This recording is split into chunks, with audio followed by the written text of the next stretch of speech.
Welcome back to Days of Today we will learn about the issue that rockets Salem's boardrooms and bedrooms into full-on crisis. Gabi's covert discovery that Xander and Philip's alliance is built on a forged foundation, and the Dimera machine is revving to pounce on the opening this creates. The discovery. Gabi's cleverly planted listening device, disguised as a sleek executive pen, captures a conversation that flips Titan's narrative. Xander acknowledges that the document granting Philip his stake was a forgery, a shortcut that kept Titan under Kiriaki's control while sidestepping the perilous optics of a hostile split. The revelation doesn't just embarrass Titan. It exposes legal and reputational liabilities that could trigger shareholder suits, audits, and a confidence crisis across Salem's corporate ecosystem. Why the forgery matters. A forged instrument that altered corporate ownership is more than office gossip. It's a potential landmine under every deal Titan executed since the share split, inviting injunctions and board challenges from aggrieved investors who can argue they were misled on material facts. In practical terms, Titan's decision-making could be frozen at the worst possible moment, handing Dimera an opening to mount a takeover while Titan's officers scramble for legal triage and internal damage control. Gabi's calculus. Gabi's first instinct is to move fast, alert the right power brokers, trigger a board reckoning, and reclaim leverage for her fashion empire and future seat at the table. But she's savvy enough to solicit measured counsel from Tony, who favors patience and airtight proof before launching a strike. That duality frames her plan.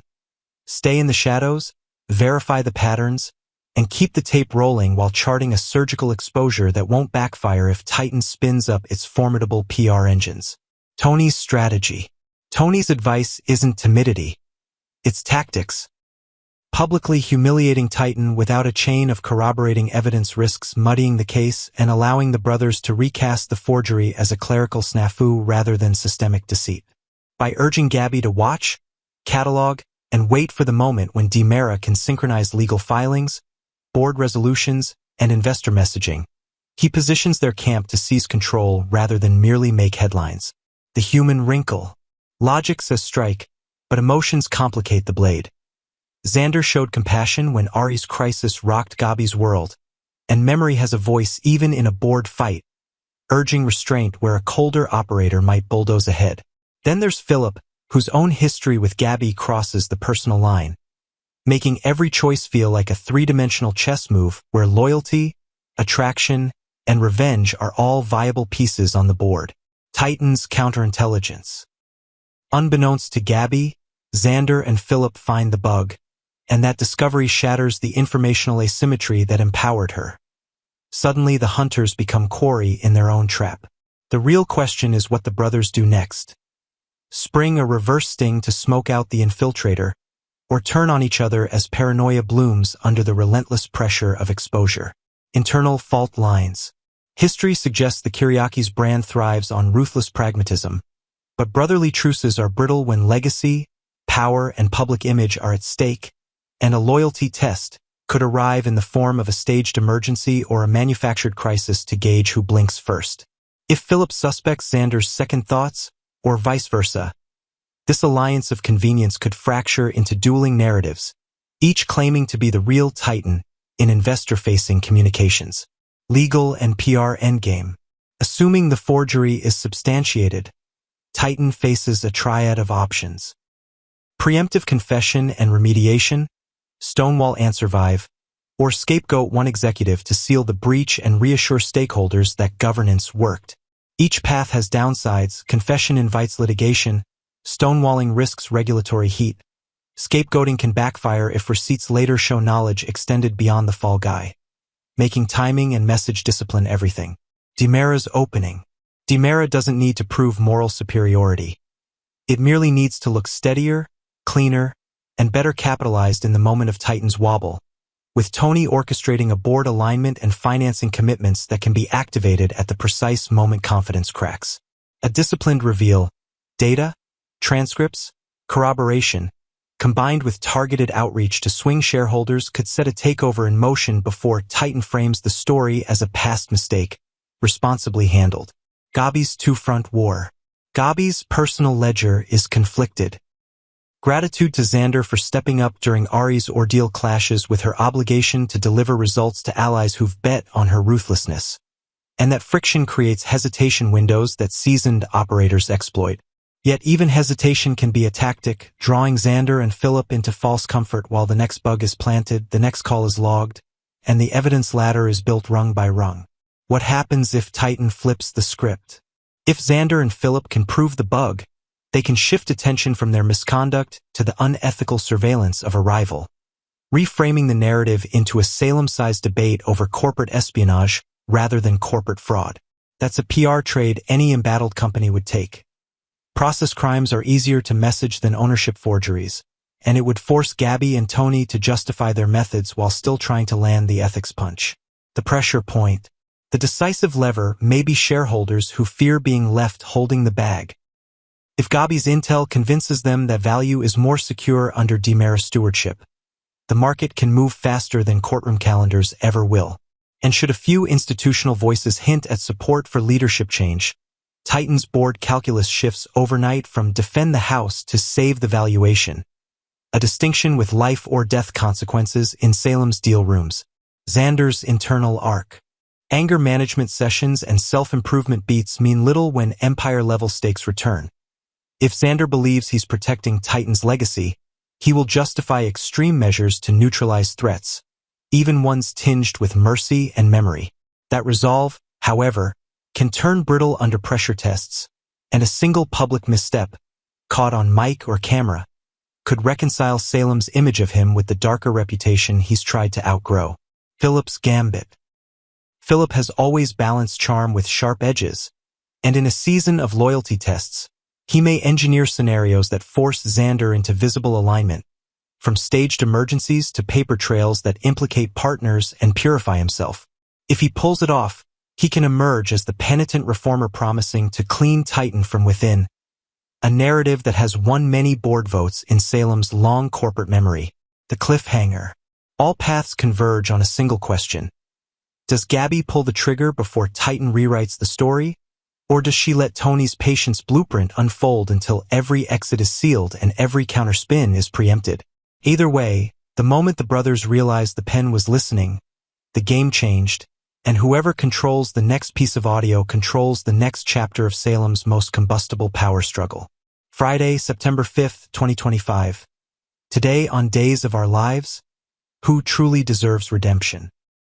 Welcome back to Days of Our Lives, where family ties, hidden wounds, and the question of forgiveness continue to drive the drama in Salem.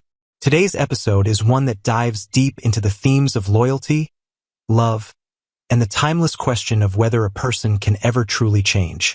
The episode begins with a warm but slightly mischievous Julie, always the clever matriarch, welcoming Jennifer and Jack back home for their son JJ's birthday celebration.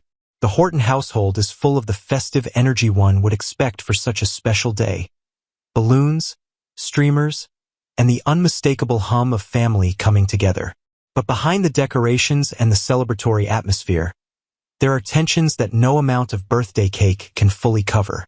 Julie's subtle maneuver. Julie, wise as ever, knows that Jennifer needs a quiet moment to speak openly, so she orchestrates a plan. With a sweet smile and grandmotherly authority, she suggests that Jack run over to Sweet Bits to pick up JJ's birthday cake. Jack, unsuspecting and obliging, heads out, leaving the two women alone. Once the coast is clear, Julie gently but firmly opens up to Jennifer about a subject that has clearly been weighing on her mind. She explains that she has agreed to Chad's request that she steer clear of Kat. While Jennifer initially seems uneasy about this arrangement, Julie reassures her daughter-in-law that she has no fondness for Chad and Kat spending time together. However, as a woman who has lived through decades of family turmoil, Julie has learned that sometimes the best way to keep peace is to allow others to make their own choices. If Chad wants to maintain a friendship with Kat, then Julie is willing to accept it, not because she approves, but because she values her ongoing bond with Chad. This revelation, although well-intentioned, leaves Jennifer visibly upset. It's difficult for her to see Chad aligning himself with someone she distrusts, and even harder to watch her loved ones bend to that reality. But Julie, with her years of experience, knows that attempting to control every friendship and every relationship only leads to greater heartbreak. A Horton-style celebration. Soon enough, the conversation shifts back to the celebration. At the Horton house, Julie greets Jennifer with a warm, lingering hug, filling the moment with reassurance that even in the midst of conflict, family love will always be the glue that holds them together. Jack soon returns, smiling broadly as he soaks in the sight of the decorations. Streamers cascading from the ceiling and colorful balloons floating in the air. There is an undeniable joy in the house as JJ makes his entrance. The birthday boy is older now, but the spark of youth and determination still shines in his eyes. His arrival, however, comes with news that is less than festive. He reveals that he has just had a heated argument with Gwen. This statement immediately shifts the atmosphere. Jennifer cannot contain her disdain and quickly launches into criticism of her stepdaughter. She groups Gwen together with Doug III, dismissing them both as people who do not belong in the Horton family circle. But before her frustration can sour the day, Julie steps in once again to defend Doug. She reminds Jennifer, and everyone else listening, that Doug's heart is kind, no matter his mistakes. JJ listens to the back and forth between the women and then delivers a subtle but cutting observation. His mother, Jennifer, seems to place enormous faith in the idea of redemption. After all, she forgave Jack for many of his past misdeeds and continues to hold him up as proof that people can change. His implication is clear. If she believes in redemption for Jack, why not for Gwen? Jennifer bristles at this, her emotions rising to the surface. With a sharp edge in her voice, she declares that her husband's story is different, that Jack is not the same as Gwen. Yet her defensiveness only raises the question more starkly. Is Jack truly as transformed as she believes, or does his past still cast shadows that she prefers not to acknowledge? Gwen and Jack cross paths. While the Horton family celebrates inside, Jack finds himself in the town square, where fate places him face to face with Gwen. The tension between father and daughter has never been far from the surface, and today proves no exception. Gwen greets him with a mocking bravado, bragging that JJ is having a birthday party, one she was not invited to attend. She shrugs off the idea of wanting to go, insisting that she would never sit with a group of people who despise her. But her very words betray a crack in her armor. Jack, with the patience of a man who has walked a difficult road himself, responds calmly. He makes it clear that he does not hate her, no matter what she may believe. He also suggests that her bitterness about the party reveals more than she realizes. She does care whether she wants to admit it or not. He brings up the incident with Julie's necklace, noting that Gwen only targeted it because she was lashing out, unable to strike back directly at Dimitri. Jack sees the pain behind the misbehavior, and his attempt to gently name it is his way of offering her a chance to step back from her defensiveness. But Gwen, never one to take kindly to the suggestion that she is vulnerable, pushes back. She accuses Jack of always choosing the Hortons over her, of standing with them while she is left isolated. Her words cut deep, highlighting the wounds of abandonment and rejection that have defined her story. With her pride intact but her emotions raw, she storms off, leaving Jack to wrestle with his own guilt. The larger question, redemption. Today's episode raises a profound question for every character involved. Who truly deserves redemption? Jennifer, in her anger toward Gwen, seems blind to the very grace she once extended to Jack. Julie, in her wisdom, tries to balance compassion with pragmatism, understanding that love sometimes means letting others make their own choices, even when they are painful to watch. Jack, caught between two worlds, wants to believe in his daughter, but cannot seem to convince her that his care is genuine. And Gwen, fiery, wounded, and deeply human, longs for acceptance but pushes it away the moment it is offered. She may claim she does not care about JJ's birthday or the Horton family's approval, but her hurt words and quick exit reveal the truth. She wants to belong, even if she doesn't know how. This leaves us, the viewers, with a timeless dilemma. Can someone who has caused so much pain ever be fully welcomed back into the fold?